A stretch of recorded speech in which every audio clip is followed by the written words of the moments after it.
Vraie Voix Sud Radio, 17h-20h, Philippe David, Cécile de Ménibus.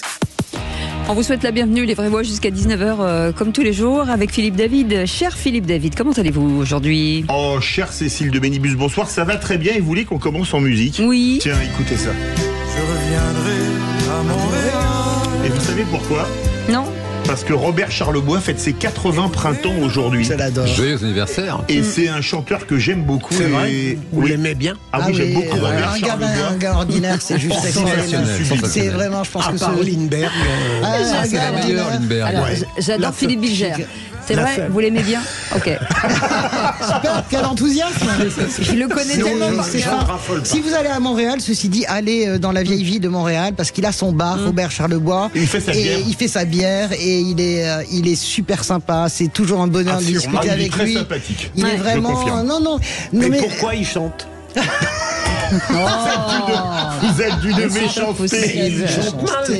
Mais non. Mais il chante pas mal. Je suis qu'un gamin non, c'est ordinaire. très injuste. Mais Ah ouais, non, mettez-nous, franchement, je suis qu'un gamin super ordinaire. C'est chanteur. sublime. Ah ouais, vous avec trouvez une Ah oui. orchestration symphonique. Franchement, vous. Si vous te parlez Est-ce tous en même qu'on a temps. le droit de parler d'une chanson? Allez-y, Cécile allez-y. J'ai écouté durant le week-end bien 120 fois à la suite, je ne mens pas, Le Large, chanté par François Darduy. Vous connaissez ou... Oui, mais alors 120 fois non. Enfin, je veux dire, c'est-à-dire elle qu'on est peut aller, géniale. on se noie en fait. Elle est géniale. Oui, François d'accord, très bien. Parce qu'il y a des gens qui ont écouté la chanson 120 fois de suite le large, eh ben ils sont toujours là, je peux dire. Il s'est rien passé. Composée par la grande Sophie. Les amis, en tout Un cas, on vous chef-d'œuvre. souhaite la bienvenue. 0826 300 300. Vous connaissez ce numéro si vous voulez bien sûr 120 débattre fois. avec nos vraies voix du jour. Allez directement le sommaire de cette émission. Le grand débat du jour à 17h30. Le champ lexical de l'apocalypse est à l'honneur dans cette campagne des législatives. Emmanuel Macron juge que les programmes des deux extrêmes vont mener à la guerre civile, je cite, quand Éric Ciotti estime que les ténors de LR opposés à lui espèrent le chaos. Alors parlons vrai. Est-ce que le moi ou le chaos de Macron n'est pas le bis repetita des deux dernières présidentielles ? À qui peut profiter la dramatisation ? Et à cette question, craignez-vous que la France ne bascule dans le chaos ? Eh bien, vous êtes plutôt optimiste puisque vous dites non à 64%. Vous voulez réagir ? Aude attend vos appels, sans fracas ni chaos, osez, dès maintenant. Et le coup de projecteur des vraies voix à 18h30. Jordan Bardella confirme vouloir supprimer le droit du sol qui, selon lui, ne se justifie plus dans un monde à 8 milliards d'individus. Marine Le Pen a défendu cette mesure en reprenant un vieux slogan du RN. La nationalité française doit s'hériter ou se mériter, affirme la double finaliste RN à la présidentielle. Alors parlons vrai, est-ce que le droit du sol joue un rôle sur l'immigration en métropole comme à Mayotte ou en Guyane ? Est-ce que c'est pour vous une priorité pour lutter contre l'immigration, en particulier l'immigration clandestine ? Et à cette question, la priorité pour vous est sur l'immigration, c'est la suppression du droit du sol pour 40%, l'application des OQTF pour 33% et le contrôle des frontières pour 27%. Vous voulez réagir encore et toujours, le 0826 300 300. Et Johan Gillet sera avec nous, ex-député RN du Gard et candidat à sa réélection. En tout cas, on vous souhaite la bienvenue. C'est les vraies voix jusqu'à 19h. Les Vraies Voix Sud Radio.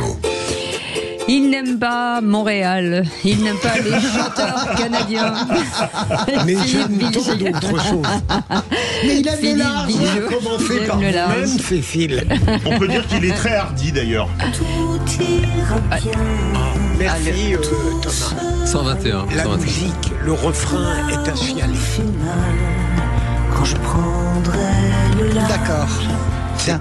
Jean, je pense que. Est-ce que tu peux faire une petite psychanalyse sauvage, là, s'il te plaît? C'est sympa Voilà. de nous mettre la patate. Non, pour- non, mais, pour- non, pour- vraiment, pour- ça non, part mais bien. est-ce que vous avez remarqué qu'il y a des musiques qui tout à coup vous stoppent, vous saisissent, Il y a et la des personne gens qui est à côté de vous vous regarde Ne en disant, comprends pas. Bah ouais. Vous savez ce non. que c'est, moi, par exemple? Non. C'est Heroes de Bowie. Dès que j'entends les premières notes de Heroes de Bowie en concert, je peux tout arrêter. Et il y a Vous une savez qu'il avait reprise de écrit Motorhead Ah oui. de Heroes Bernard, qui est Bernard, bien magnifique. Vous savez qu'il avait écrit cette chanson pour les vraies voix. Ouais.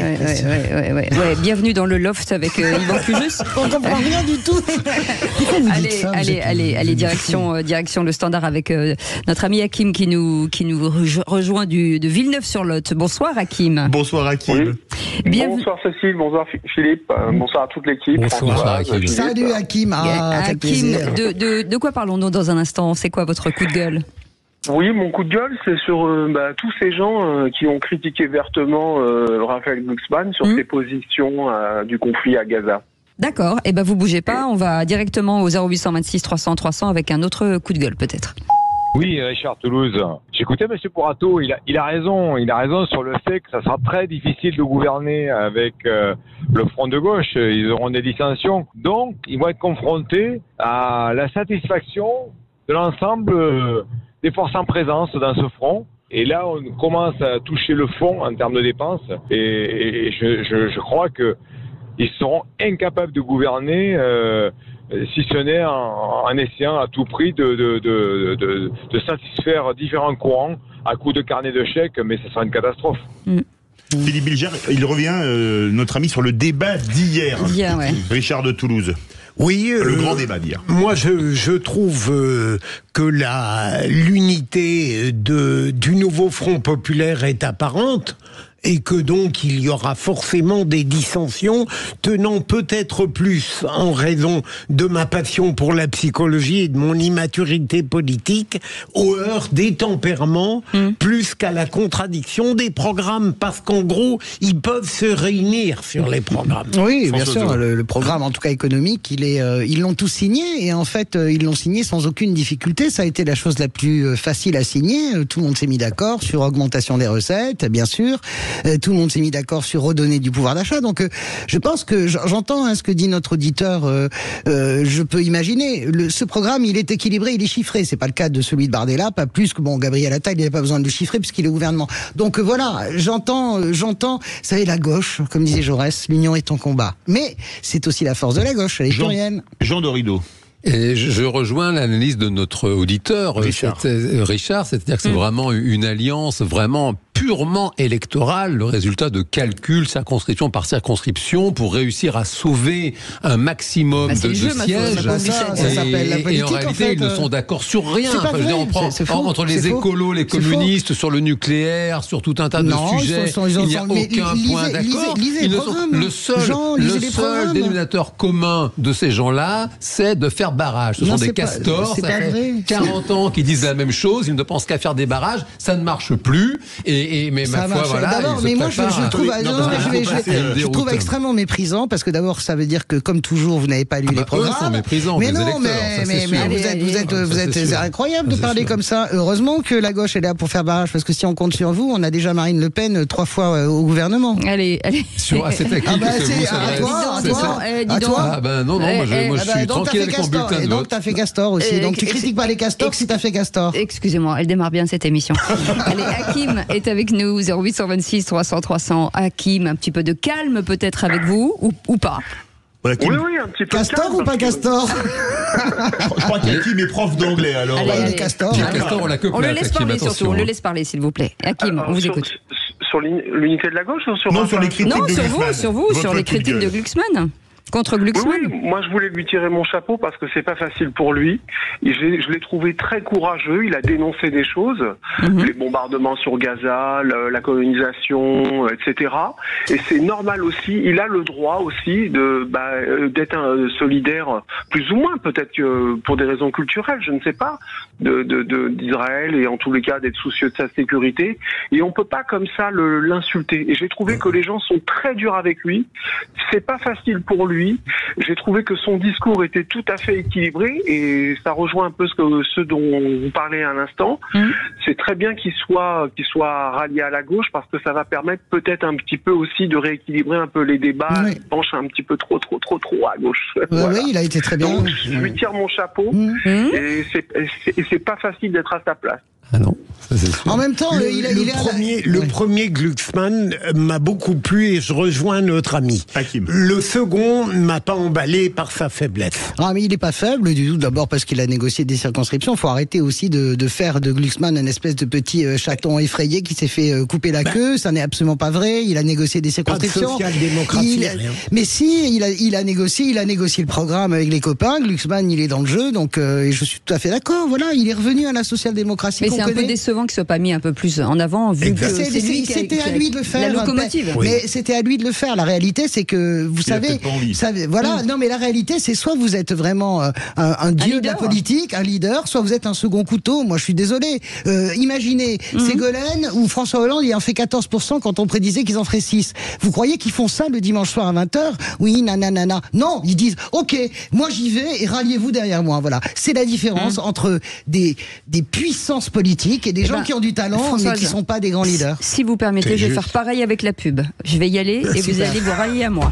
Allez. Même Jean Dorido se rallie à vous, il a pas fait c'est fou. Dans un instant, Félix Mathieu sera avec nous pour les 3 infos des législatives et la parole au procureur. De quoi parle-t-on? Un bon arrangement vaut mieux qu'un bon procès de mon point de vue. Ben voilà, c'est dit. On en parle dans un instant. À tout de suite. Les vraies voix Sud Radio, 17h-20h, Philippe David, Cécile de Ménibus. Merci de nous accueillir chez vous, où que vous soyez, tous les jours, du nord au sud, de l'est à l'ouest, un petit peu partout. Vous nous écoutez bien entendu aussi à l'étranger. Donc on embrasse tous ces Français à l'étranger sur le digital. Il y a beaucoup de monde. Notamment au Québec, où on en a beaucoup, comme on a passé Charlebois. Il y a des gens qui n'aiment pas dans ce studio. Il y a des gens qui n'ont pas de goût dans ce studio. Il y en a des. J'ai peur que les frontières soient fermées pour vous, Philippe Bilger. Je pensais y aller. Eh ben écoutez, c'est pas bon signe. Ou alors, il faut vous faire la collection de Charlebois. Dans un instant, les 3 infos des législatives avec Félix Mathieu. Félix, de quoi parle-t-on? On va parler de Gabriel Attal, de Jordan Bardella et de Manuel Bompard qui s'affrontent ce soir sur TF1. D'un éventuel accord de désistement anti-RN pour le second tour. 200 personnalités de gauche et du centre le réclament dans Le Monde. LFI n'est pas complètement emballé. Et puis, dans la famille des dissidents, après ceux de la gauche, ceux du RN expurgés de l'accord avec LR. En 3 mots, ça donne débat, barrage et dissidence. Et tout de suite, la parole est au procureur. Les vraies voix Sud Radio, le réquisitoire du procureur. Philippe Bilger. Mieux vaut un mauvais arrangement qu'un bon procès, monsieur le procureur. Oui, parce que je n'ai jamais aimé ce lanceur d'alerte, Julian Assange, vraiment. Et je suis tout de même très heureux qu'il ait obtenu un bon arrangement qui va dorénavant nous éviter de continuer à parler de lui. Il a en effet été libéré après un accord avec la justice américaine. Il plaide coupable et il ne purgera que les 5 ans déjà accomplis au Royaume-Uni. Moi, je suis absolument. En fait, c'est le coup de cœur que je voulais choisir. Mais je vous en m'étonne pas. Pardon, vous êtes gentil. Non, mais parce que j'ai le même point de vue en fait que vous. J'ai toujours été gêné par Julian Assange, par sa personnalité. Il y a quelque chose qui m'effraie, que je trouve un peu obscur. C'est pas le cas de Snowden, par exemple. Je n'ai pas du tout le même rapport à Assange qu'à Snowden, et je trouve que cet accord est bon parce que, au-delà de ça, le monde a besoin qu'il y ait des lanceurs d'alerte. Au-delà de ce qu'est Julian Assange, dans sa façon de penser, c'est quelqu'un qui a lancé des alertes Wikileaks. Des milliers de journalistes maintenant à travers la planète travaillent sur les documents Wikileaks. Donc il a ouvert vraiment un chemin. Et là-dessus, je suis d'accord avec vous. C'était tout à fait injuste qu'il soit extradé. C'est très bien qu'il soit... Jean Dorido. Oui, c'est une bonne chose. Et puis, du point de vue de la psychologie, c'est vraiment un cas intéressant, le cas de Julian Assange, de voir à quel point nos grandes démocraties modernes, les USA quand même en font partie, sont capables de faire preuve d'une inhumanité assez vertigineuse en réalité. Je suis d'accord. Et ça, c'est l'histoire de la psychologie moderne en réalité, c'est de mesurer à quel point l'être humain, fût-il imbibé de bons principes et de grands principes démocratique est capable d'une inhumanité effrayante. La question est de se dire, c'est comment ces documents ont pu être aspergés et fuités. Je suis d'accord avec vous. C'est ça qui est dingue. Je suis d'accord avec vous, mais aux États-Unis, c'est dingue. Oui, c'est intéressant ce que dit, parce qu'en réalité, heureusement que les citoyens ne voient pas l'envers du décor de la démocratie souvent. Allez, tout de suite, merci beaucoup pour ce sujet, Philippe Bilger. Les 3 infos des législatives, c'est avec Félix Mathieu. Les vraies voix Sud Radio. 3 infos des législatives, Félix, qui sont débat, barrage et dissidence. Gabriel Attal, Jordan Bardella et Manuel Bompard débattent sur TF1 ce soir. Le Conseil d'État rejette la demande de LR qui souhaitait participer. Faut-il se retirer pour faire barrage au RN en cas de 3e place au premier tour? 200 personnalités disent oui, dont les patrons du PS et des écologistes. On verra au cas par cas, leur répond Manon Aubry de la France Insoumise. Et puis la gauche n'a pas le monopole de la dissidence. Dans l'Hérault, 3 candidats plus ou moins RN se présentent face à Patrick Vignal de la majorité Renaissance. Les vraies voix Sud Radio. Voilà comment Anne-Claire Coudray accueillait Gabriel Attal et Jordan Bardella. C'était il y a 2 ans sur TF1 en pleine élection présidentielle. C'est un débat inédit que nous accueillons ce soir sur ce plateau. Bonsoir messieurs, merci beaucoup d'avoir accepté cet exercice. Vous êtes là évidemment pour défendre vos candidats respectifs. Emmanuel Macron pour vous, Gabriel Attal, Marine Le Pen pour vous, Jordan Bardella. Vous incarnez aussi la jeune génération et donc l'avenir de la politique. 2 ans après, on n'est plus vraiment avec les jeunes de service. L'un devenu Premier ministre affrontera l'autre qui aspire à le devenir en compagnie de l'insoumis Manuel Bompard pour porter la voix du nouveau Front populaire. Le Conseil d'État a rejeté la demande de LR qui souhaitait participer à ce débat. À 5 jours du scrutin, en tout cas, le RN domine toujours les intentions de vote à 36% dans notre rolling IFOP fiducial des élections législatives. Le nouveau Front populaire, deuxième, baisse d'1 point à 28,5 quand la majorité macroniste Ensemble gagne un demi-point de son côté à 21% désormais. La participation s'annonce toujours assez forte. Plus de 64% des sondés ont l'intention de voter. Donc 83% se disent sûrs de leur choix. Un rolling à retrouver chaque jour à partir de 17h sur sudradio.fr. Et puis une question se pose à gauche et en Macronie. Faut-il se retirer pour faire barrage au RN en cas de 3e place au premier tour ? 200 personnalités co-signent une tribune dans Le Monde pour réclamer effectivement un tel accord de désistement aux législatives. Parmi elles, la chef des écologistes, Marine Tondelier, le premier secrétaire du PS, Olivier Faure, Raphaël Glucksmann aussi, mais aussi les anciens ministres macronistes, Clément Beaune ou encore Agnès Pannier-Runacher. Les forces démocratiques doivent s'entendre pour empêcher que le RN n'obtienne une majorité, écrivent-ils. Eh bien, on verra leur réponse sur Sud Radio, la chef de file des eurodéputés LFI, Manon Aubry. Je n'exclus pas cette hypothèse de se retirer, mais nous allons regarder au cas par cas. Donc, dimanche soir, très concrètement, nous allons regarder dans combien de circonscriptions ça se pose et quelle est la position de notre candidat insoumis au cas par cas dans chaque élection. Donc il est possible que dans certains cas, nous nous retirions.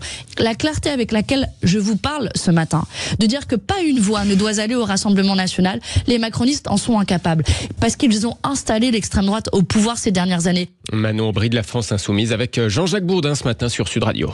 Philippe Bilger, ça sent pas un peu la tambouille politique là ? Non, mais c'est assez cohérent dans la démarche de gauche. Ils ont réussi en quelques jours à s'unir contre ce qu'ils appellent l'extrême droite. C'est dans la suite logique. Hein. Non, mais c'est la tradition de la gauche. Je vous rappelle quand même que la gauche a toujours fait ça. Renaissance, c'est pas la gauche. Mais Renaissance, ils ont absolument raison, Renaissance, de faire ça. Et je veux dire, on peut quand même les saluer. Agnès Pannier-Runacher, on peut saluer Clément Beaune. Ils ont un vrai combat là-dedans. Ils ont quand même une colonne vertébrale. Donc moi, je trouve ça quand même très intéressant. C'est normal, en fait. Jean de Rideau.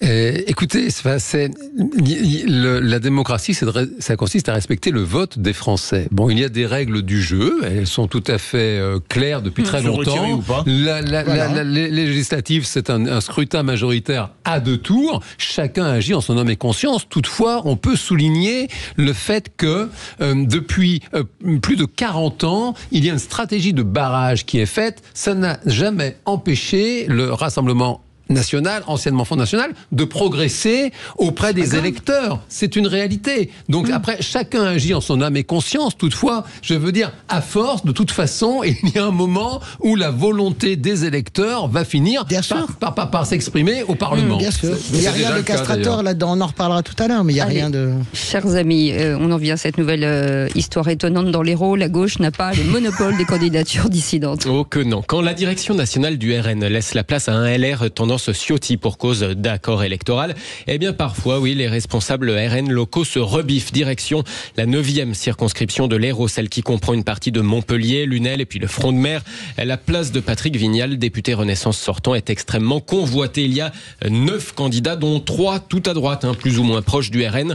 Parmi eux, Frédéric Baur, responsable local du RN. Il a refusé de se ranger derrière le candidat Les Républicains. On l'entendait ce matin dans le reportage de Christine Bouillot. Il se présente donc en dissident et face à lui, donc, eh bien, ce candidat officiel de LR et du RN, l'entrepreneur Charles-Henri Aloncle. Il indique en plus recevoir le soutien de Reconquête. Plus la campagne avance, plus le Rassemblement des droites s'inscrit dans cette 9e circonscription derrière ma candidature. J'ai reçu le soutien de Nicole Mina, ancienne élue FN au conseil régional et responsable de Reconquête dans le département, qui souhaite m'apporter sa candidature. On va officialiser les choses sur le marché de Martillargues demain. Donc vous voyez, les choses avancent dans une direction où Reconquête, la droite courageuse à la droite de LR et le Rassemblement national s'unissent derrière ma candidature. Charles-Henri Aloncle avec Christine Bouillot pour Sud Radio. Dans cette 9e circonscription de l'Hérault vont aussi se présenter beaucoup de candidats estampillés d'hiver droite. Anthony Belin, William Visit, Géry Lally, tous d'hiver droite. Il y a aussi par ailleurs Patrice Bocca-Di-Fuoco du Mouvement pour la Ruralité, Nadia Belaouni pour le Nouveau Front Populaire et puis Nathalie Perrault, sans étiquette, plutôt extrême gauche. Merci beaucoup Félix Mathieu. Dans un instant, le grand débat du jour. On va revenir encore sur ces législatives, bien entendu, avec des tensions qui montent, tandis que le chef de l'État accuse le NFP et le RN de mener une guerre civile. Éric Ciotti estime que les ténors républicains espèrent le chaos. Alors parlons vrai. Est-ce que le mois où le chaos de Macron est le bis repetita des présidentielles de 2017 et de 2022 ? À qui peut profiter la dramatisation à cette question ?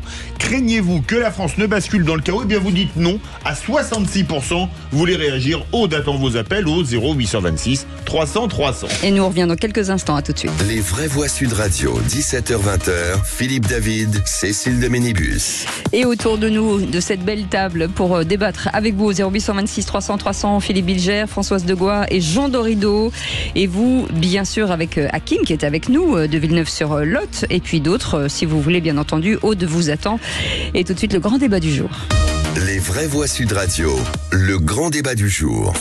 Un président de la République ne devrait pas dire cela. C'est hors sujet la réponse de l'extrême droite parce qu'elle renvoie les gens ou à une religion, à une origine. Et c'est en ça qu'elle divise et qu'elle pousse à la guerre civile. Et ce sont eux qui font peur aux Français. Elle n'assume plus du tout le cadre de la laïcité, c'est-à-dire une république qui est neutre et bienveillante pour les religions. Elle les enferme dans un communautarisme qui est un peu électoral. Mais ça, c'est aussi la guerre civile derrière. Mais disons que tourner sa langue cette fois dans sa bouche est un vieux conseil que je me permets de lui transmettre. Ce sera la faute de personne le soir du deuxième tour. Ce sera la responsabilité des Français. Et moi, c'est pas un pari, c'est une confiance.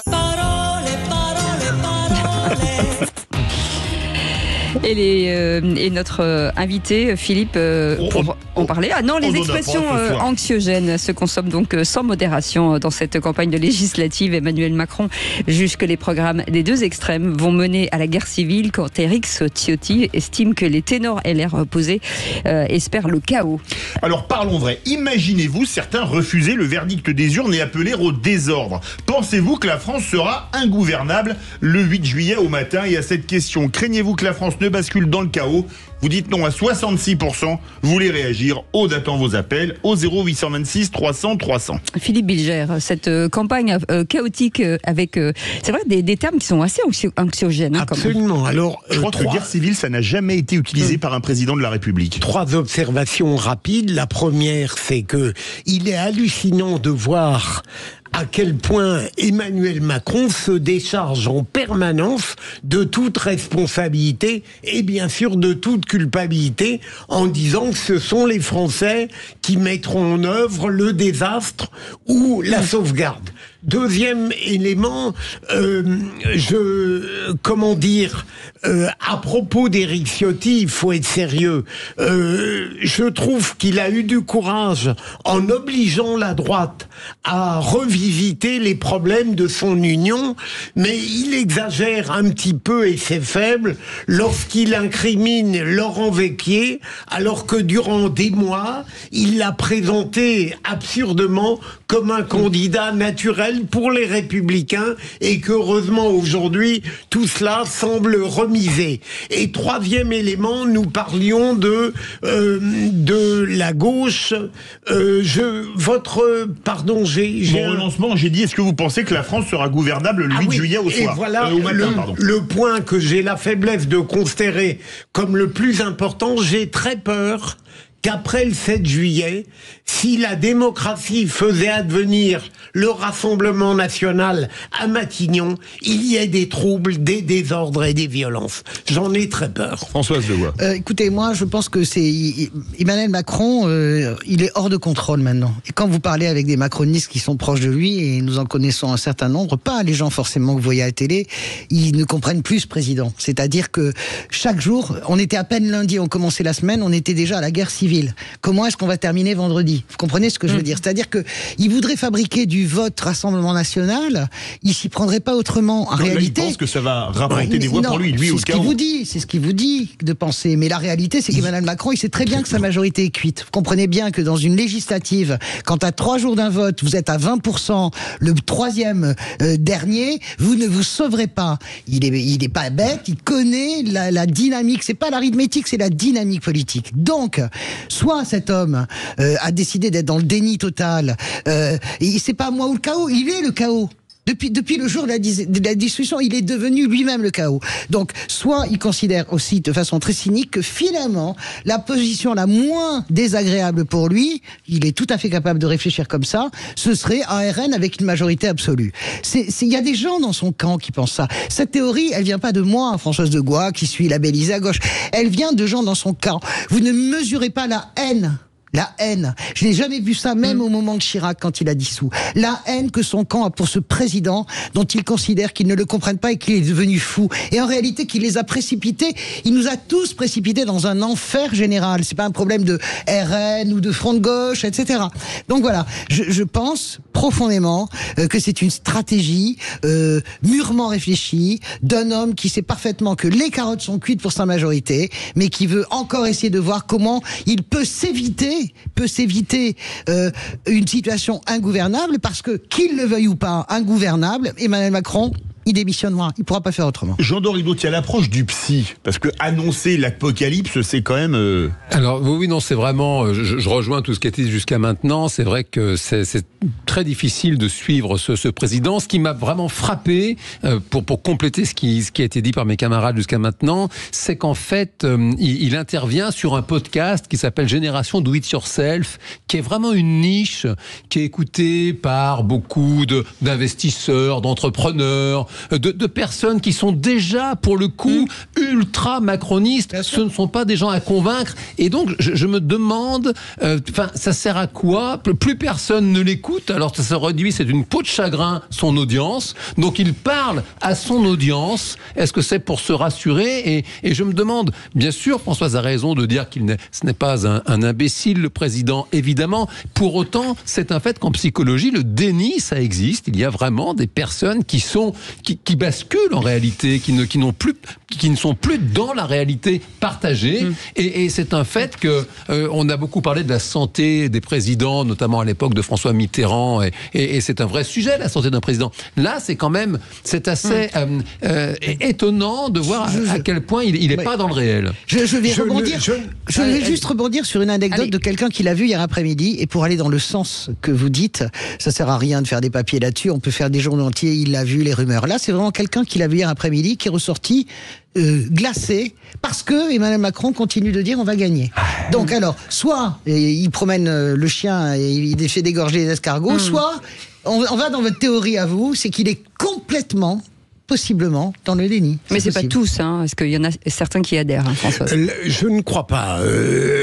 Même ce que vous dites, Françoise, à savoir qu'il souhaite véritablement la victoire du Rassemblement. Moi, ça vient de quelqu'un de son camp.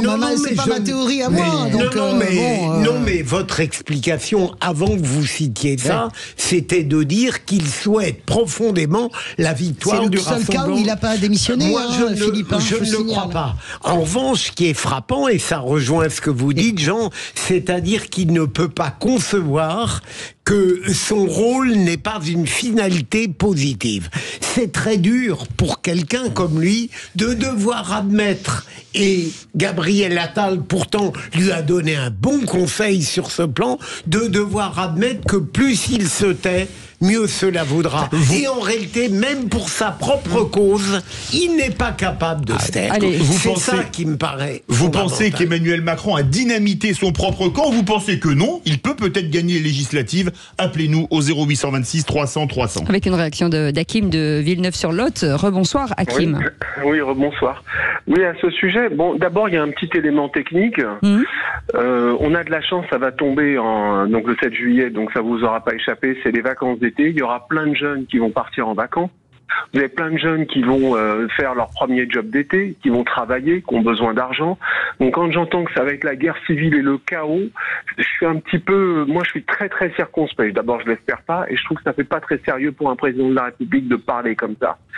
Et puis surtout, je voulais dire, effectivement, alors il y a des extrémistes des deux côtés. Il y en a à l'extrême droite. Il y avait ce week-end un bon papier dans Franc-Tireur. On peut rien faire pour ces gens-là.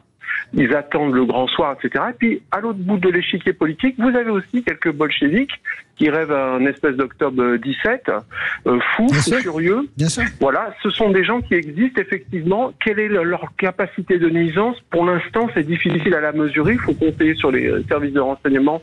J'espère qu'ils font un bon travail. Mais moi, mon pronostic, j'espère que ça va bien se passer. Les gens sont sages. Si le peuple français... Moi, je suis contre le Rassemblement national. Je suis contre ce vote-là. Malheureusement, si le peuple français s'est choisi ce destin-là, il faudra le respecter. Et je crois, même les gens, les premiers visés, c'est-à-dire les gens qui vivent dans les cités, dans les quartiers, qui sont immigrés, qui sont musulmans, pour dire les choses en toute franchise, je crois pas, ça m'étonnerait beaucoup, qui descendent et qui cassent et qui disent, eh bien, on va aller à l'affrontement. Moi, je ne vois pas du tout les choses comme ça. Et je suis désolé qu'ils parlent comme ça, comme un... C'est dommage parce que c'est un président de la République qui est jeune. C'est drôle. Hakim, vous avez dit plein de choses très intéressantes. Toutes les vraies voix veulent réagir. Je suis d'accord avec Hakim. Je pense que je suis absolument d'accord avec lui. Je pense que les Français ont une très grande maturité politique. La réalité, elle est là. Hein.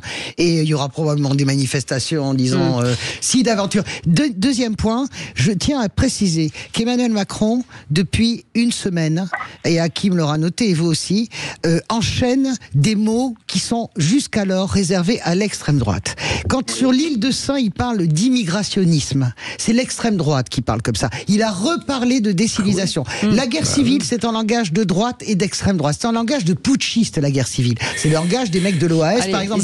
Donc, il y a quand même un sujet sur ce président qui a dû être un barrage à l'extrême droite et qui, depuis une semaine, n'emploie que l'expression de l'extrême droite. Allez, retour au 0826 300 300 avec Sébastien qui nous appelle de l'Aude. Bonsoir Sébastien. Bonsoir Sébastien. Des Corbières. On vous écoute Sébastien. Non, mais je partage un peu tout ce qui vient d'être dit. Juste moi, ce qui me dérange maintenant chez notre président, c'est que au-delà de ce qui se passe en France, c'est l'image de la France qui devient de plus en plus salie. On a tout perdu, c'est-à-dire notre diplomatie extérieure, tout ça. Et là, maintenant, il utilise des termes. Alors, on entend dire que c'est de l'extrême droite, de ci, de là.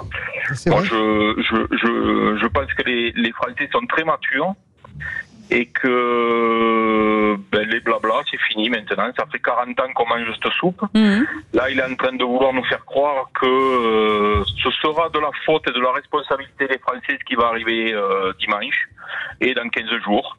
Voilà, je pense que on a trouvé enfin le descendant de Ponce Pilate, le vrai, et donc on l'a là. Ou de Néron.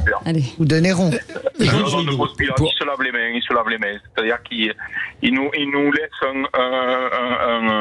un seau avec pas grand-chose dedans, et il pense qu'on va en faire pousser un superbe jardin. Donc c'est formidable. Merci de votre témoignage, Sébastien. Bougez pas. Oui, non, ce qui est vraiment très troublant pour rebondir sur ce que vient de dire Sébastien, ce qu'a dit juste avant Françoise, c'est que il a cette capacité. Alors, partagé par tous les politiques, lui vraiment pousse ça à son extrémité de tout dire et son contraire, le président. C'est-à-dire qu'il n'y a pas si longtemps que ça, il invectivait Elisabeth Borne, à l'époque Premier ministre, en disant mais c'est terminé ce temps-là, on ne critique plus le Rassemblement national en ces termes, et aujourd'hui, il refait ce que faisait Elisabeth Borne à l'époque, et c'est un fait qu'on a quand même un monsieur, quand on dit que l'enfer est pavé de bonnes intentions, psychologiquement c'est d'ailleurs vertigineux, on a un monsieur qui s'est posé comme vraiment le premier rempart contre l'extrême droite, qui aujourd'hui, c'est le seul de la 5e République à proposer aux Français le choix entre l'extrême droite ou l'extrême gauche. C'est un truc inédit. On n'a pas d'autre choix. De toute façon, on aura des extrêmes majoritairement à l'Assemblée nationale le 7 juillet au soir. Avant de donner la parole à Philippe Bilger, Olivier, un petit mot de Lyon. Bonsoir Olivier. Oui, bonsoir tout le monde. Bonsoir. Non, mais moi j'en ai marre de ce discours, la guerre civile. Mais ça veut dire quoi? On est en démocratie ou non? Moi, je respecte. Moi, je suis de droite. Demain, si on gagne, on gagne. demain si l'extrême gauche gagne, moi j'applaudis et je rentre chez moi. Je ne vais pas manifester, je ne vais pas, brûler, je ne vais pas tuer. Voilà, il y en a marre de ce discours-là. Alors soit le RN est un parti qui est démocrate, soit à ce moment-là on va dire non, on va les dissoudre. C'est tout. Il y en a marre de ce discours-là. On n'en peut plus. Bon, voilà, c'est le peuple qui parle. On verra ce que ça va donner. Mais après, moi je supporte. On est au Liban, quoi. Bon, si le RN gagne, il y aura la guerre civile. Mais ça veut dire quoi, ça? Mais ça veut dire quoi? Mais moi je peux plus. Moi je peux plus de ce discours-là. Bon, moi je suis démocrate. Demain je suis de droite. Demain si l'extrême gauche gagne, j'applaudis, je rentre chez moi. Voilà. J'entends bien que le président, annonçant la guerre civile, d'une certaine manière, et sur un mode pervers, voudrait presque la créer. Mais je continue à penser, contrairement à mes amis, qu'on ne peut pas dire que le peuple français, depuis la réélection d'Emmanuel Macron, ait été particulièrement mature quand on voit le climat politique qui a été, et parlementaire, qui a été celui, et donc c'est à partir de ce climat-là que j'ai très peur de ce qui se passera le 7 juillet. Franchement, Philippe, je vois pas où est-ce que vous dites qu'on a été immature. Honnêtement, les Français ont été matures. Les Français ont fait des manifestations. Ils ont mis des millions de gens dans la rue sur les retraites. L'autre, il a sifflé la fin de la partie. Tout le monde est rentré chez lui. Qu'est-ce que vous racontez? C'est non négociable. Est-ce que vous racontez quoi? Que là, ça y est, on est dans le fantasme. Les cités vont se réveiller, ils vont tout casser. Si, parce que c'est ça. Le discours là d'Emmanuel Macron et le discours de gens de la droite, c'est attention, les cités, mais les cités elles vont faire comme les copains. Mais vous comprenez ce que je veux dire? Elles vont continuer de vendre de la drogue. Mais pas forcément les cités. Mais si, le discours, vous savez très bien que c'est ça la pensée. Vous pensez à quoi alors, à part les cités? Non, il pense au Black Bloc, etc. L'extrême gauche n'accepte pas la démocratie. Mais arrêtez de dire l'extrême droite, elle accepte la démocratie. Qu'est-ce que vous appelez l'extrême gauche? Vous appelez quoi l'extrême gauche? C'est quoi? C'est LFI l'extrême gauche? Vous avez comparé les comportements à l'Assemblée nationale. Mais est-ce qu'il y a un accès? Est-ce que la majorité de Emmanuel Macron accepte la démocratie quand elle utilise 47 fois le 49.3? Mais n'importe quoi. Écoutez, on est dans un truc complètement dégradé. On est Après, c'est la loi, François. Vous pouvez aller jusqu'à. Il y a fait l'extrême gauche à l'Assemblée nationale, ce que vous appelez l'extrême gauche, parce que c'est odieux ce que vous êtes en train de faire. La perversion qui consiste à expliquer que l'ensemble du front de gauche, c'est LFI, c'est lamentable. Je l'ai jamais dit. Mais c'est ce que vous êtes en train de dire.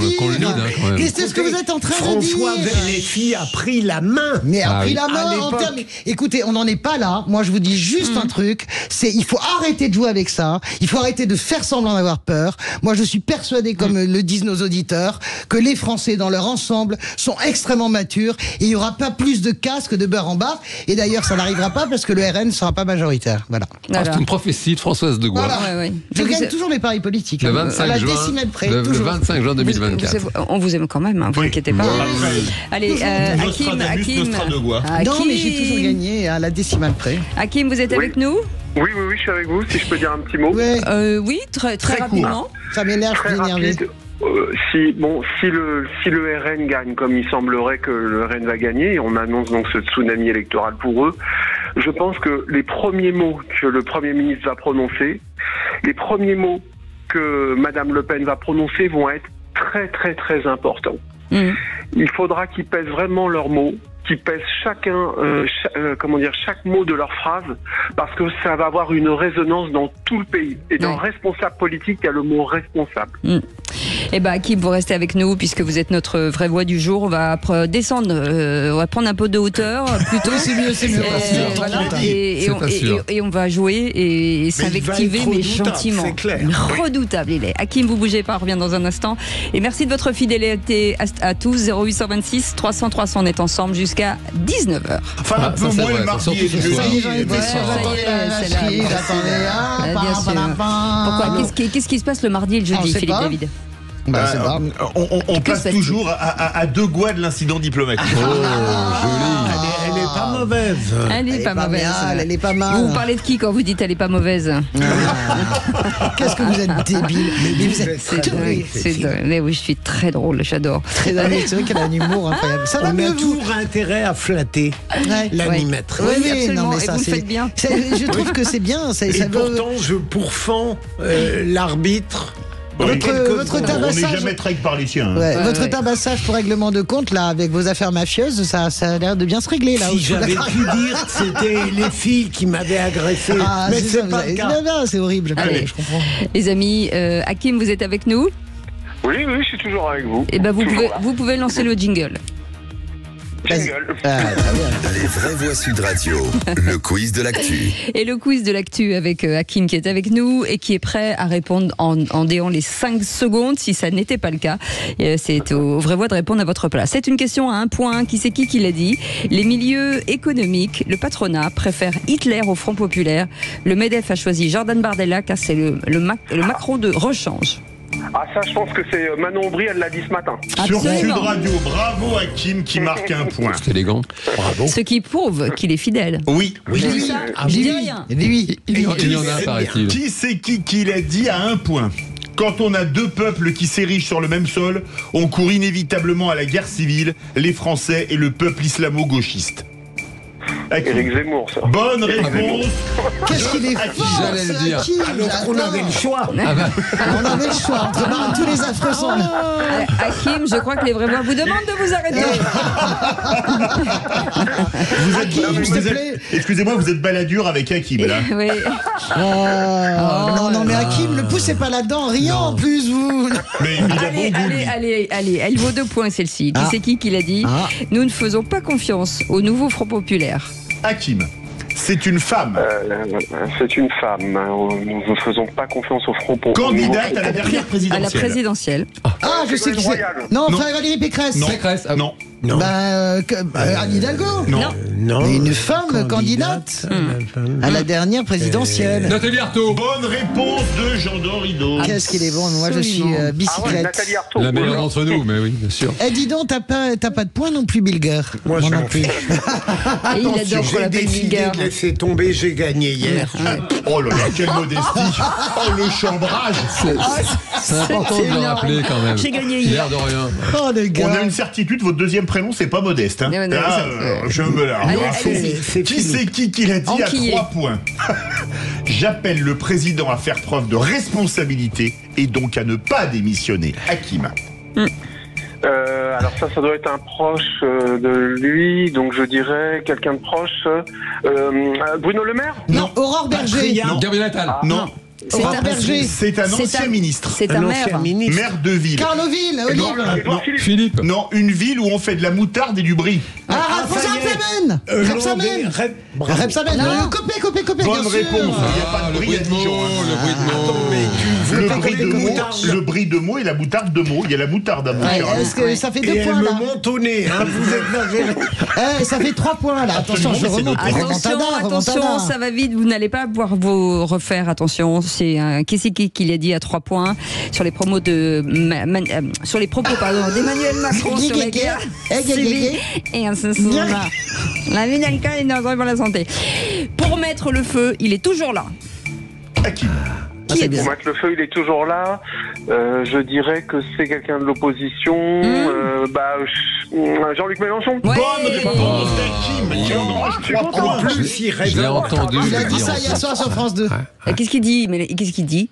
Ah non, j'ai entendu personne, je vous assure. Ah bon, d'accord, très bien. Non, il est bon, tout simplement. Moi, je fais des hola. Il raisonne. Hein. Bonne réflexion. C'est sûr, il est pas comme nous, il raisonne. Il n'a rien à faire dans cette émission, le gars. Allez, une dernière. Qui c'est qui l'a dit à 2 points? Ce n'est pas la rue, ce n'est pas la force, ce n'est pas le coup de poing qui fait la démocratie, ce sont les Français. Hakim. Bah là, je pense que c'est Jordan Bardella. Non. Darmanin. Bonne réponse de Françoise Degois. Qui marque 2 points. Remontada ou pas? 5-5 à égalité avec Hakim. Bravo Hakim, on est Jean les meilleurs. Dorido, 2 points. Et Philippe Bilger. Bravo Hakim. Il est Fanny. Attends. C'est bon signe, ça veut dire que la gauche va gagner. Vous trouvez que c'est un bon signe? Mais c'est un très bon signe. Et Hakim, je dirais quand on aura gagné que Sud Radio a caché des gauchistes pendant la guerre. Je leur éviterai des trucs. Ils sont fous. Tu témoigneras, Hakim, avec moi, qu'ils ont été toujours gentils quand même avec les gauchistes. Hakim, on vous embrasse très fort. Merci d'avoir joué avec nous. Et ils sont sympas, vos élèves? Oui, je les aime bien. Oui, ça se passe très très bien. Mais bien sûr qu'ils sont gentils. C'est pas ce qu'ils m'ont dit, Hakim. C'est pas ce qu'ils m'ont dit. Je sais. Figurez-vous que hier j'ai mangé au McDo avec 3 d'entre eux. C'est bien. Très bien. Et c'est eux qui ont payé, j'espère. Non, en fait, je voulais les inviter. Ils ont tenu à payer leur sandwich. Tu m'étonnes pour avoir des bonnes notes derrière. Faut dire que vous êtes un prof qui a la frite. Hein. Ouais, allez, bon, c'est bon. Joli. Salut Hakim, bisous. Allez, au revoir, sinon on va mourir. Merci. De gauche, Hakim. Non, il est trop Les bien. amis, le tour de table de l'actu des vraies voix avec Jean, c'est quoi dans 10 minutes? Eh bien, c'est comment on cache les personnes qu'on ne veut pas voir. Ah ouais, François Zegor. On va repartir sur les accords de désistement qui sont compliqués à mettre en place. Toutes les fois où Macron a promis de changer. On fait une petite pause et on revient dans un instant. On est ravis d'être avec vous jusqu'à 19h avec Philippe David. Et une journée ne doit pas se finir sans petit bonheur. Et ben ils sont là autour de cette table. Philippe Bilger, Françoise Degois et Jean Dorido. Oui, vous êtes venus. Très belle chanson d'un chanteur Félix québécois, Félix Leclerc, le petit bonheur, magnifique. Petit seulement, ma Les chère petits bonheurs Cécile. qui ne demandent qu'à grossir, Philippe. Si on s'y prend bien, ça peut mais le faire. calmez-vous là, mais c'est pas possible. À côté de vous, c'est Pourquoi fait. grossir? Mais C'est dingue. À mon avis, quand même un peu, c'est psychanalytique. Mais j'aurais dit grossir, grandir, évoluer. Ils auraient pensé la même chose. Vous êtes contente de nous voir, ça fait plaisir. Non mais ça se souligne. les gars, mais calmez-vous. Prenez des douches froides, qu'est-ce que vous voulez que je vous dise? Ne parlez pas de malheur qui nous attend la semaine prochaine. Dans un instant, vous avez la parole avec Félix Mathieu. Heureusement que Félix est là. Félix, de quoi parle-t-on dans un instant? De ce problème, de ce constat en Occitanie, des infirmiers libéraux qui dénoncent les procurations extorquées à des personnes vulnérables, des personnes âgées notamment. On en parle dans un instant. Les vraies voix Sud Radio. Et comme d'habitude, je vais remettre le clocher au milieu du village. Le 1er mai dernier, j'avais poussé un coup de gueule pour défendre le journaliste de France Info, Jean-François Aquili, licencié pour faute lourde car soupçonné, sans aucune preuve, ni contrat signé, ni engagement écrit, d'avoir collaboré à l'écriture d'un livre avec le président du RN, Jordan Bardella, une accusation démentie par l'intéressé. Quelle ne fut pas ma surprise en apprenant hier soir après les vraies voix que le meeting du nouveau Front Populaire qui se tiendra demain à Lyon aura pour première intervenante Julia Foy, journaliste qui anime l'émission En Marge sur France Inter. Une participation absolument pas cachée par l'intéressé, ni par les visuels sur les réseaux sociaux annonçant le meeting.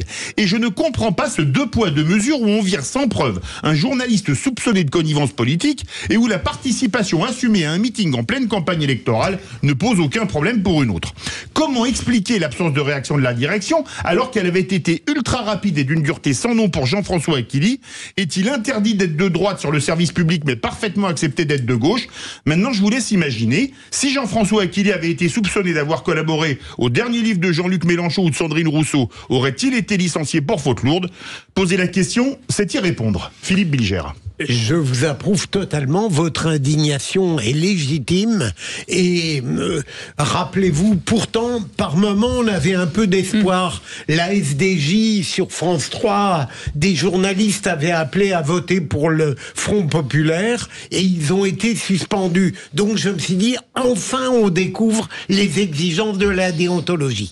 Jean Dorido. Oui, alors, je crois qu'il y a eu une réaction de la direction de cette journaliste, me semble-t-il. Alors elle a viré son tweet avec l'affiche, mais après on était en studio et donc...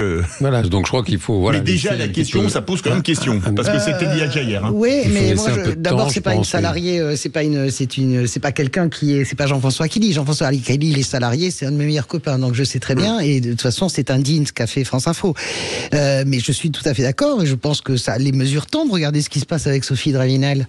Ça c'est au Figaro. Au Figaro, voilà. Le Figaro dément que c'est pour cette raison qu'elle s'en va, mais la réalité c'est qu'elle a été outrée par la ligne choisie par le Figaro. Et elle a tweeté en disant le journal qui a défendu l'affaire Dreyfus peut pas prendre fait et cause pour le Rassemblement national. Voilà. La réalité c'est que le 20 juin elle était devant les ressources humaines. Donc j'entends vos mais là le Figaro c'est privé. Non mais c'est pas le sujet, c'est pas le souci. Je veux dire j'entends vos histoires de géométrie variable. Je pense que tout le monde ramasse en ce moment. La vérité, c'est que tout le monde ramasse en ce moment. Et Julia Foïs, qui est la sœur de Marina Foïs, en réalité, voilà, déjà, elle n'est pas une permanente de France Inter. Et de toute façon, je pense que les les sanctions tomberont. De toute façon, voilà, c'est comme ça. On est dans un moment, de toute manière, très complexe, je trouve. Et tout de suite, vous avez la parole avec Félix Mathieu. Les vraies voix Sud Radio. Et en Occitanie, des infirmiers libéraux dénoncent le harponnage de la procuration visant les personnes âgées et vulnérables. Avec des individus, des militants politiques qui se rendent chez ces gens pour leur faire signer une procuration sans a priori qu'ils ne comprennent trop de quoi il s'agit. Bonsoir Jean-François Bouscarin. Bonsoir. Merci d'être avec nous dans les Vraies Voix Sud Radio, président de l'Union régionale des professionnels de santé infirmiers d'Occitanie. Alors c'est vous qui lancez cette alerte. On parle de quoi? De personnes vulnérables, âgées, qui ne comprennent pas ce qu'elles signent ou même à qui on force un peu la main? Comment ça se passe concrètement? Ah oui, c'est tout simple, des faits tout à fait nouveaux. Alors, j'ai jamais vécu ça. Alors, peut-être hystérie à l'heure actuelle. J'ai pas mal d'infirmières qui m'ont contacté et le processus est exactement le même. Elles sont en soins, on toque, quelqu'un se présente, je viens pour, je suis militant et je veux être en contact avec la personne. Oui, mais l'infirmière répond naturellement, elle se déplace pas. Ça tombe bien. C'est pour ça que je viens récupérer sa procuration. Donc voilà, le message est clair. Alors, très honnêtement, c'est une ou deux fois, c'est absolument anecdotique. Là, Montpellier, Nîmes, Toulouse. Donc, évidemment, moi, ma première action a été de communiquer auprès des professionnels en disant, attendez, vous êtes la vigie des personnes âgées, fragiles et dépendantes. Soyez vigilants par rapport à ce qui est en train de se passer. Est-ce que vous avez, cher monsieur, des remontées quant à un camp plutôt qu'un autre qui procéderait à ce genre d'intox? Alors, vous savez, le propre de notre profession, c'est de soigner de manière, c'est l'atout qu'on a en France, c'est l'assurance maladie. On soigne de manière indifférenciée toutes les personnes, peu importe l'obédience. Bon, allez, on va dire, si je vous ai parlé d'un peu d'hystérie, c'est-à-dire les premiers qui sont en tête de cordée et qui veulent avoir un suffrage positif. J'en dirai pas plus. Mais donc c'est le RN en fait, c'est ça que vous dites. Faut pas le forcer à le dire, s'il a pas envie de le dire. Non, mais la réalité, moi, je voudrais, c'est quand même, moi, ça me donne le tournis, et si c'était la gauche qui faisait ça me donnerait de la même manière le tournis. On est bien d'accord. C'est dans les deux sens. Est-ce que vous pensez que c'est un phénomène de masse? C'est ça que je veux dire. Parce que aller faire voter les personnes âgées, on connaît ça par cœur, mais est-ce que vous voyez quelque chose de neuf dans le caractère massif? Non, c'est parce que, écoutez, on sort quand même d'une élection toute récente. Alors, on a quand même tous mémoire vive des élections européennes. Moi, il y a 22 ans que je travaille et que ça fait à peu près 10 ans que je suis président de cette union. On a eu plein d'élections, mais j'ai jamais eu de remontée de ce niveau-là. Donc, en fait, on a un changement et voir la personne âgée comme une proie. Oui, collectivement, ça doit nous poser une question. Et on est tous autour de la table. On va devenir vieux. C'est quoi notre vote? On doit le donner à quelqu'un qui en fera n'importe quoi. Merci beaucoup en tout cas pour ce témoignage, Jean-François Bouscarin, président de l'Union régionale des professionnels de santé infirmiers d'Occitanie. Merci pour ce sujet, Félix Mathieu. Dans un instant, le tour de table de l'actu de nos vraies voix. Françoise, on parle de quoi? Les désistements au second tour. Philippe Bilger. Le nombre de fois où Emmanuel Macron a promis de changer. Et avec vous, Jean Dorido. L'Agence régionale de santé d'Alsace qui demande à ce qu'on enferme les malades psychiatriques lorsque passe la flamme olympique. Et on a hâte de vous retrouver dans un instant. Bienvenue c'est les vraies voix jusqu'à 19h. Et bienvenue sur Sud Radio. Les vraies voix Sud Radio, 17h-20h. Philippe David, Cécile de Ménibus. Bienvenue dans les vraies voix. On est ensemble avec Philippe David qui est avec nous. Ça va, Philippe David? Comme vous me posez la question, ce coup-là, je vais vous répondre. Oui, ça va très bien, parce que l'autre jour, vous avez dit que vous ne m'aviez pas posé la question. Je vous ai dit que j'allais très bien. Là, vous me l'avez posé. Vous ne m'écoutiez pas, voilà, c'est tout. Non, je vous écoute toujours religieusement. Non, vous m'entendez, vous m'écoutez pas. Il était sidéré devant tant de talent, ma chère Cécile. Oui, je le connais bien, mon filou. Moi, j'écoute Cécile laïquement. Oh, mais qu'est-ce que vous avez? C'est bizarre. Moi, vous avez peur de pas revenir ou quoi? Ce n'est pas vrai, je ne vous écoute pas religieusement. Je vous écoute hyper religieusement. Blues, je fais. Il est drôle, moi. C'est la seule qui est drôle autour de cette table, c'est elle, franchement. D'ailleurs, je vends des icônes de Cécile de Ménibus. François, ça vous intéresse? Oui, magnifique. Oui, en œuvre sainte. Comme les premières icônes éthiopiennes. Mais qu'est-ce qui vous arrive? Vous avez vu ou quoi? Qu'est-ce qu'il y a? C'est quand qu'on re-signe? Et les jours de l'icône. Il y a quoi dans vos gobelets là? Je sais pas, on a été drogués. C'est pas possible. En tout cas, si vous êtes vous en réunion et que vous nous entendez, c'est pas normal, hein, je vous le dis tout de suite. Il y a un moment donné, il va falloir vous arrêter. En tout cas, on est ravis de vous accueillir. Et tout de suite, le tour de table de l'actu de nos vraies voix, un peu lèche-botte, je vais le dire. Oh, dites, je vais envoyer les actualités. Vous venez les voir dans la cabine? Je vais vous raconter une histoire pas banale. Et vous me racontez pas votre petite journée? On a assez perdu de temps comme ça. Le tour de table de l'actualité. Et Philippe Bilger, Julio Iglesias chantait « Je n'ai pas changé », Emmanuel Macron lui dit le contraire. Oui, alors, il faut être équitable. Il n'est pas le premier président à dire à plusieurs reprises qu'il a changé, qu'il va changer. qu'il changera et qu'il a compris les Français. Mais Emmanuel Macron, dans la dernière lettre aux Français, redit, je crois pour la 3e ou 4e fois, qu'il a compris l'attente des Français, qu'il ne pourra pas ne pas tenir compte de ce qui va se produire dans les législatives à la suite le 7 juillet, et par conséquent, à force de répéter qu'on a changé, on n'est plus cru. Objectivement, quand on ne le fait pas, j'entends bien, vous avez changé. Je crois qu'il est cuit même à force de... Je le disais, on n'est plus cru quand on est cuit et comme il est un peu cuit. Puisque vous avez arrêté les calembours, vous l'aviez pas. Il est plus cru, le président, c'est incroyable. C'est très bon. Donc voilà. Évidemment, comme il est cuit, il est plus cru. J'ai pensé à ça tout de suite. Voilà. Écoutez, c'est une fine analyse, Philippe. Non, mais Emmanuel Macron a perdu toute crédibilité à force de répéter qu'il a changé. C'est devenu un truc, un procédé, et ça n'a plus aucun sens. N'est-ce pas, ma chère Cécile? Je viens de la comprendre. Encore un effort, Cécile. Franchement, ça progresse. Cécile est cuite. Non, mais moi, je peux pas continuer une émission comme ça, en fait. Bien que c'est un niveau. I'm crying. Non, mais c'est vrai, vous avez raison. Évidemment que sa parole est complètement démonétisée. Évidemment, j'ai changé. Vous savez, il a aussi un autre truc, c'est messages reçus. Hier, il a dit ça dans sa niche. Oui, ok. On a donc, est-ce que c'est prendre les Français pour des débiles, vous comprenez, de dire, d'envoyer comme message ce que je n'ai jamais fait pendant 7 ans. Je vous jure que en 15 jours, je vais le faire. Vous comprenez que ça, c'est inimaginable. Donc voilà, c'est inopérant. C'est-à-dire que c'est contre-productif. Ce qui est assez.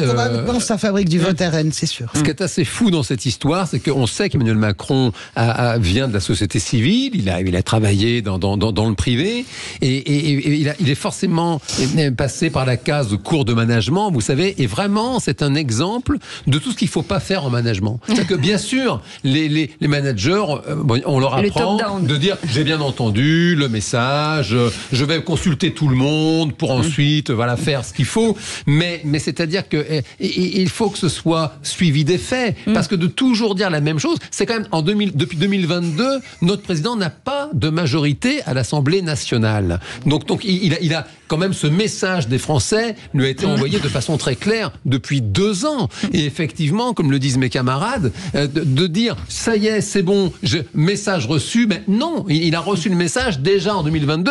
Et Françoise me rappelait tout à l'heure sur les retraites, où il aurait pu y avoir une occasion de débat parlementaire. Il a dit c'est non négociable, et c'est le 49.3. Et bien justement, vous avez la parole. Jean Dorido, vous voulez poser votre tour de table qui est un coup de gueule en fait. Oui, et ça se passe en Alsace. C'est un coup de gueule parce que c'est vraiment justement en ce moment, on nous rebat les oreilles sur l'importance du respect de chacun, de l'équité, de traitement, qu'il n'y ait pas de différence, et c'est une bonne chose de le rappeler. Et bien là en ce moment, l'ARS, l'Agence régionale de santé d'Alsace, c'est vos confrères de Midi Libre qui le rapportent, elle a écrit aux hôpitaux psychiatriques en disant bon, il y a la flamme olympique qui va passer, donc surtout vous laissez sortir personne. Donc les malades, les autorisations de sortie, là vous bloquez tout pour qu'il n'y ait surtout pas de problème quand passe la flamme. Et ça se passe aujourd'hui en France. Là, on nous parle d'inclusivité, on nous parle de respecter chaque Français. Et les malades psy sont encore une fois stigmatisés. On a une agence régionale quand même dont le rôle est quand même de défendre les droits des malades et leur bon traitement, qui fait exactement le contraire. Et c'est profondément choquant, effectivement. Philippe Bilger. Est-ce qu'on ne peut, juste pour vous amener à nuancer peut-être, il n'y a pas de raison médicale ou troublante qui pourrait justifier de telles précautions. Non, mais ça, c'est-à-dire que ça, c'est au rôle des soignants, des chefs de service d'en décider. Ils n'ont pas attendu des espèces de hauts fonctionnaires qui n'ont jamais vu un malade de leur vie qu'on leur donne des conseils. Mais c'est pas pour les protéger eux. Mais une agence régionale de santé, est-ce que vous connaissez autour de table le rôle d'une agence régionale de santé? M'engueulez pas. C'est administratif. Mais non, mais c'est un millefeuille, c'est des gens qui ont fait l'école de Rennes, ce ne sont pas des... Oh non, ma chère Cécile, vraiment, franchement, ça n'en vaut pas la peine.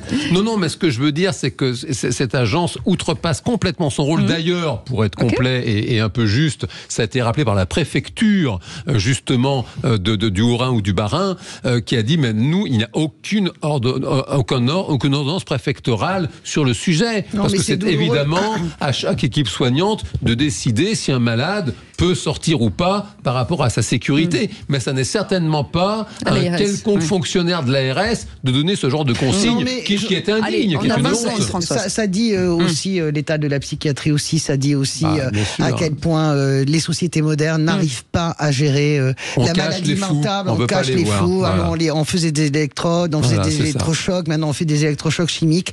Nous n'acceptons pas, pourtant, les gens qui ont des névroses et des psychoses sont l'incarnation des plus grands maux de la société. Nous devrions les regarder droit dans les yeux pour savoir aussi ce que nous devons changer nous-mêmes. Et je suis toujours non mais je suis désespéré. Moi, ça me fait du mal de voir à quel point la psychiatrie est vraiment cachée, alors que nous devrions la regarder de face pour soigner nos névroses collectives. Oui, c'est très difficile de regarder en face. C'est très dur, c'est vrai. Absolument. Mais voilà, en tout cas, j'ai noté que vous avez quand même repris une information du Bas-Rhin. J'ai bien noté ça. Jean Dorido. Et oui, très bien. Écoutez, Léa, tout de suite. 17h-20h, Philippe David, Cécile de Ménibus.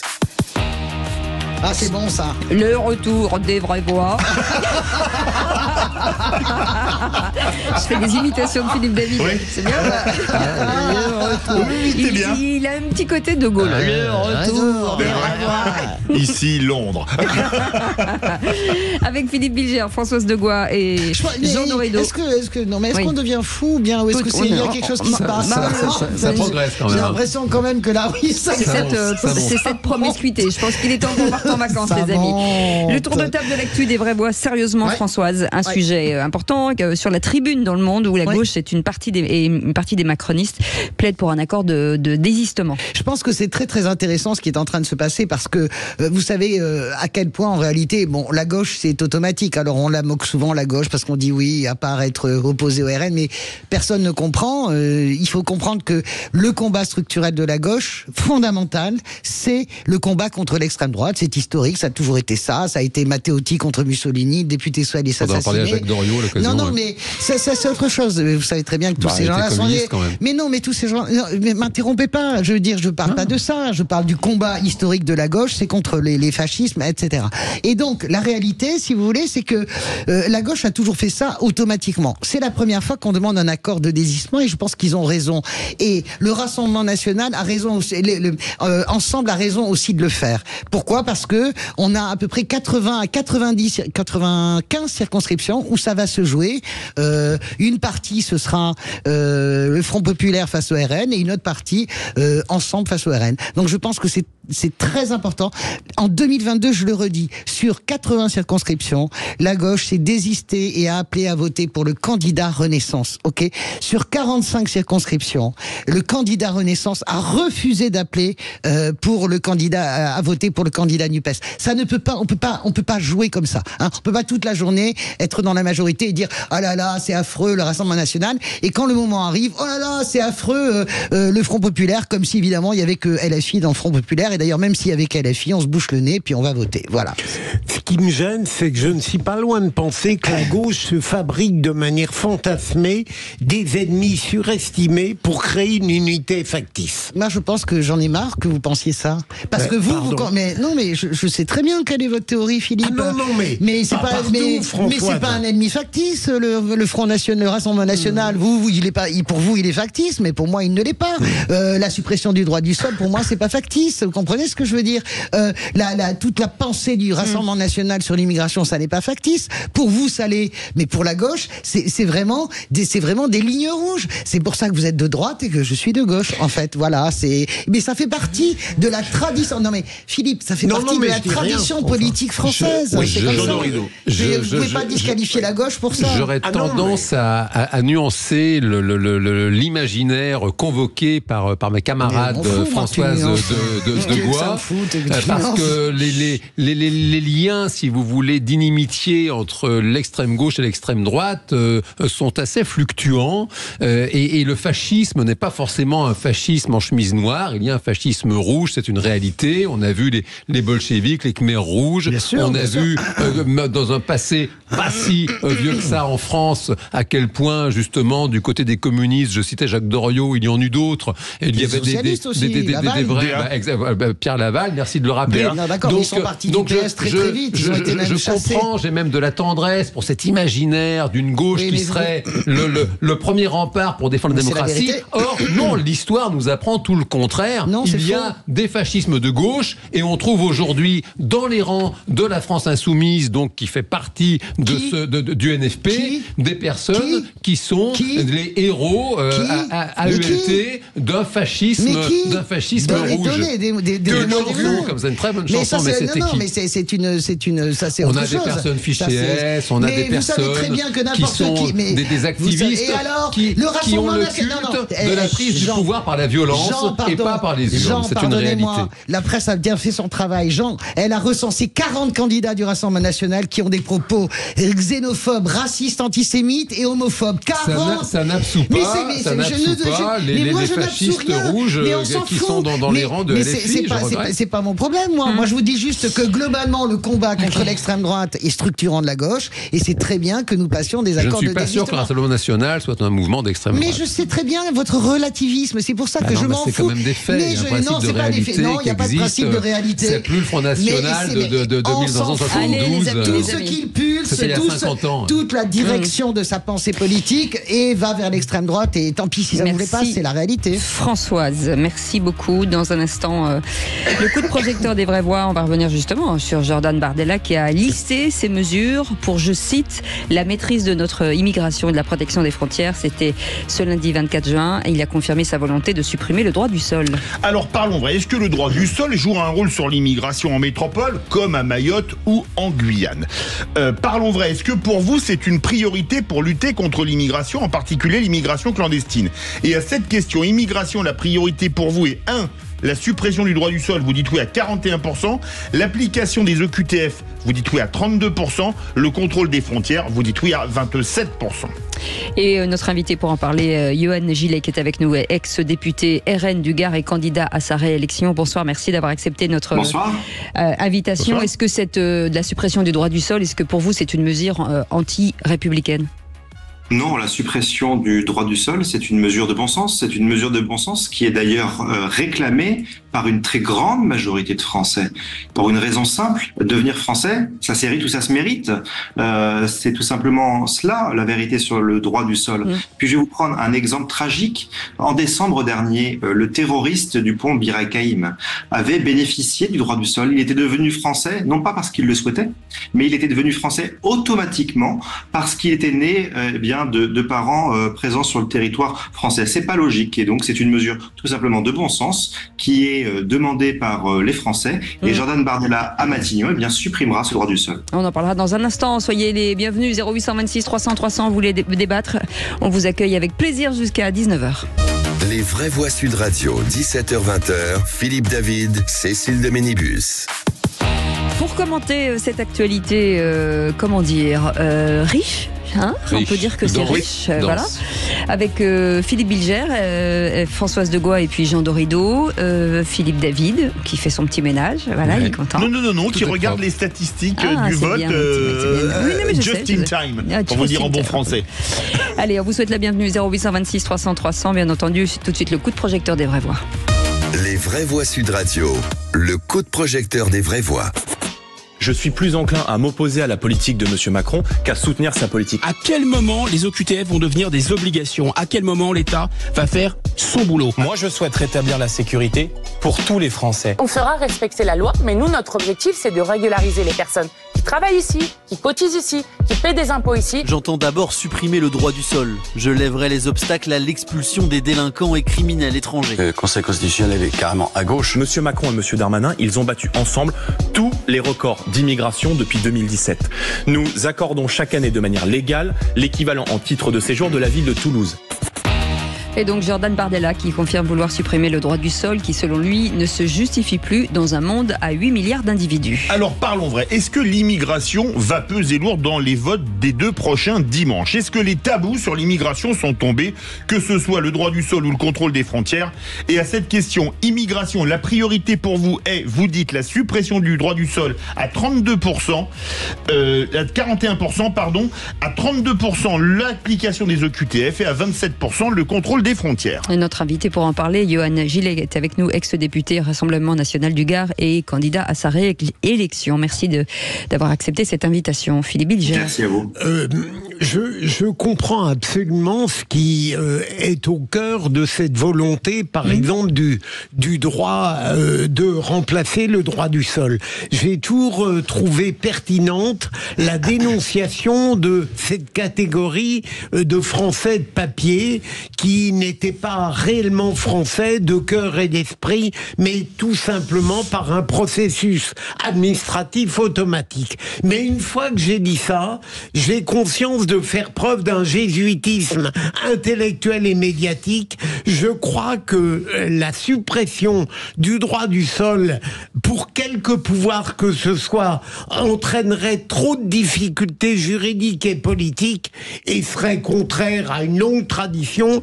En revanche, je crois beaucoup dans les 2 dernières propositions de l'interrogation de Sud Radio. Je suis à fond pour qu'on fasse fonctionner les expulsions des OQTF et le contrôle des frontières. Françoise Degois.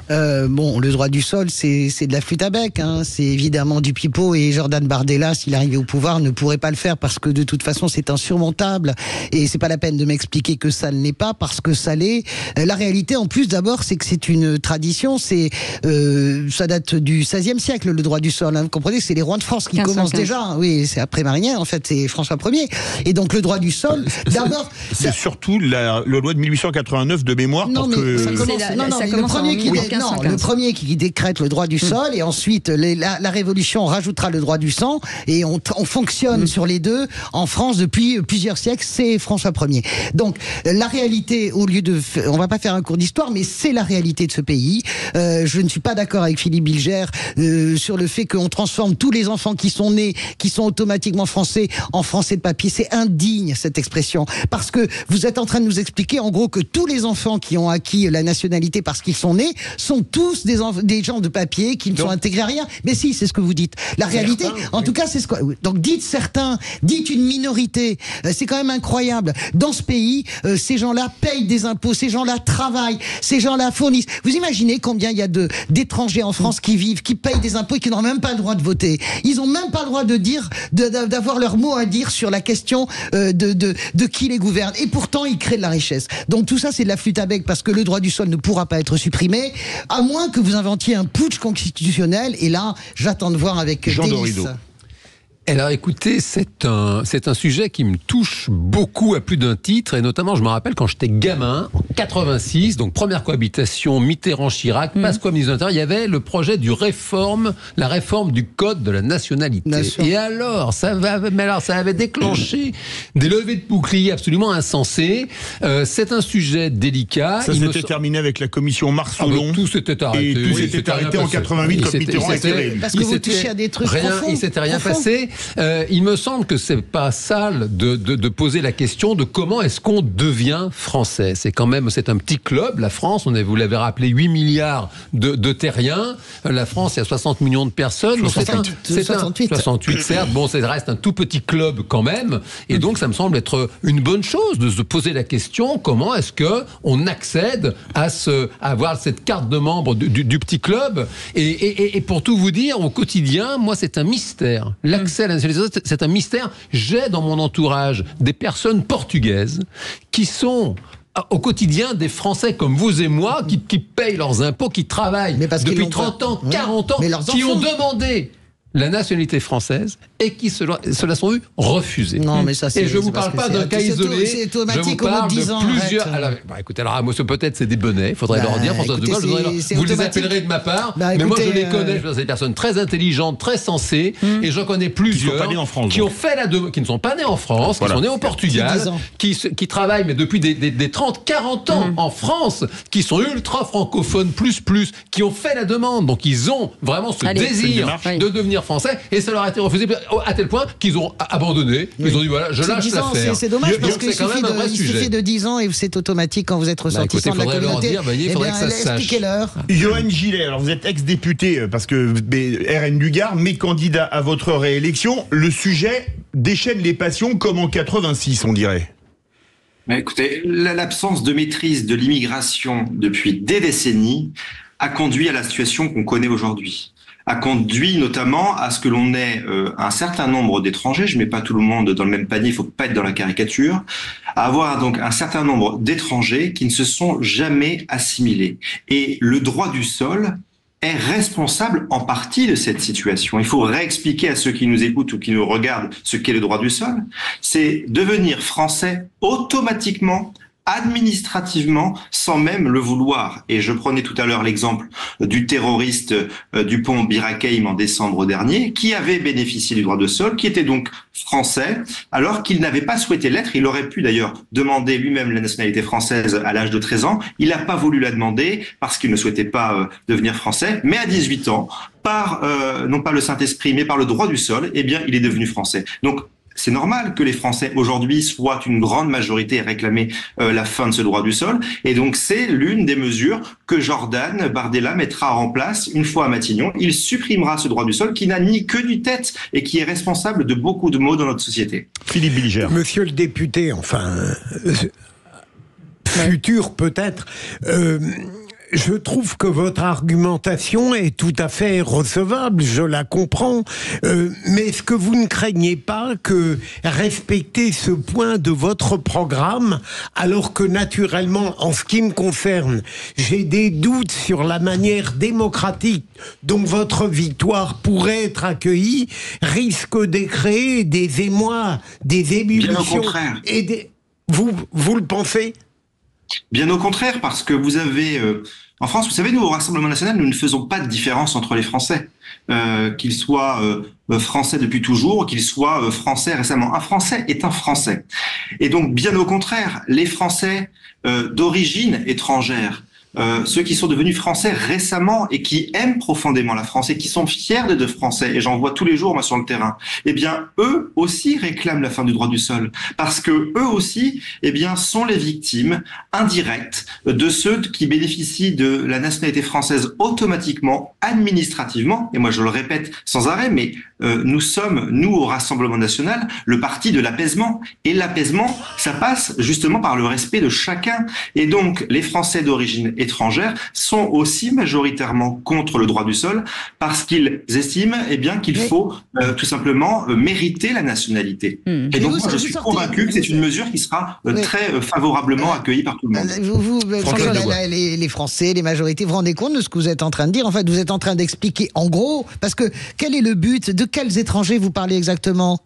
Allons jusqu'au bout des choses. De quels étrangers? Des ressortissants extra-européens ou des ressortissants européens? Allez-y sur votre pensée, précisez-la. Quels sont ces Français? Non, mais monsieur le député, ex-député et peut-être futur député, précisez votre pensée. Quels sont les étrangers qui posent un problème, selon vous, dans le droit du sol et l'acquisition automatique de la nationalité française? Allez jusqu'au bout de votre raisonnement. Laissez-le répondre. Voilà. Nous avons, madame, en France, vous ne pouvez pas le nier, à moins que vous viviez dans votre monde, ce qui est peut-être le cas, nous avons en France aujourd'hui, sur le territoire national, des Français qui sont devenus Français, qui respectent notre pays et qui sont fiers d'être Français. Mais nous avons aussi, et on ne peut pas le nier, des Français qui crachent sur notre pays tous les jours, qui sont devenus Français automatiquement par le droit du sol et qui ne respectent rien ni personne. Est-ce que le lien, non mais je veux, vous parlez des Français, est-ce que le lien, je vais jusqu'au bout de ma question, est-ce que le lien entre ces gens qui ne respectent pas se fait avec le droit du sol ou est-ce que c'est autre chose? Mais il y a de tout. Non mais il y a de tout dans l'histoire. Vous avez effectivement des Français qui sont devenus Français par le droit du sol qui ne respectent pas. Vous avez aussi, heureusement, des gens qui sont devenus Français par le droit du sol qui respectent notre pays et qui sont fiers d'être Français. Et tant mieux. Mais ce que nous disons, nous, c'est que être Français, ça s'hérite ou ça se mérite. Mais ça, c'est pas comme ça, c'est pas une mesure administrative. Quand on veut être Français, il faut aimer la France, il faut respecter les valeurs et les coutumes françaises, il faut aimer la culture française. Jean Dorido.